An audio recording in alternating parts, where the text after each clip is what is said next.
जब चुनाव आता है तो जनता के हाथ में उस चुनाव का भाग्य लिखने की बात होती है, क्योंकि जनता जनार्दन इस लोकतंत्र में वही सर्वोपरि है।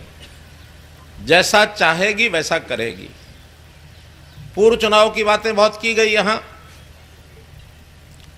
मेरा इतना ही कहना उसमें कि पूर्व चुनाव में भी कम से कम लोकसभा के चुनाव में आपने भारतीय जनता पार्टी की लोकसभा की हमारी सांसद चुन करके और हमको एक बहुत बड़ा एक प्रसाद दिया था। विधानसभा में जो भी हुआ हो, लेकिन सरकार की भागीदारी में तो चाहे वो रानिया हो चाहे वो सिरसा हो, भागीदारी तो आज है ही। क्या हम इस जिले की तीसरी सीट की भागीदारी, जो हमारी एलनाबाद की सीट है, इसको भी सरकार की भागीदारी में बदल नहीं सकते?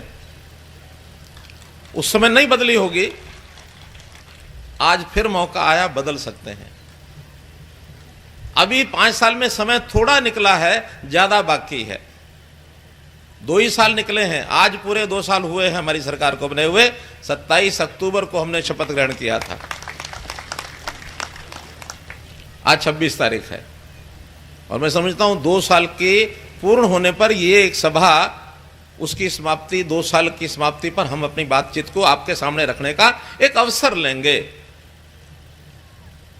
आगे के 3 साल और अपने हैं, जिसमें जिस आधार पर हम 2 साल से चला रहे हैं, उसी आधार पर पूरे प्रदेश के काम करेंगे। एलनाबाद के उससे भी ज्यादा करेंगे, क्योंकि पहले कोई कमी हो सकता रह गई हो। 2014 के चुनाव में ये ठीक है, हम दोनों पार्टियों ने अलग अलग चुनाव लड़ा था, लेकिन दोनों ने अपने मैनिफेस्टो जारी किए थे और उसके अंदर एक ट्रांसपेरेंट सरकार, यानी पारदर्शी सरकार, जो कहेंगे वो करेंगे, जो नहीं कर सकेंगे वो नहीं कहेंगे। एक भ्रष्टाचार से दूर होती हुई सरकार, ये हम चलाएंगे, ये हम लाएंगे। पूरे प्रदेश को अपना परिवार मान करके, 2.5 करोड़ जनता, 2.25 करोड़ जनता ये मेरा परिवार है, इस नाते से हम सारी चीजें आगे बनाएंगे। आपको ध्यान होगा, मैं जब जन आशीर्वाद यात्रा में इस इलाके में आया था, एक नारा उस समय आप लोगों ने बोला भी था, मैंने बुलवाया भी था, हरियाणा एक, याद है? एक बार फिर उसी नारे को फिर जोरदार बोल के याद करेंगे, हरियाणा एक, हरियाणा एक।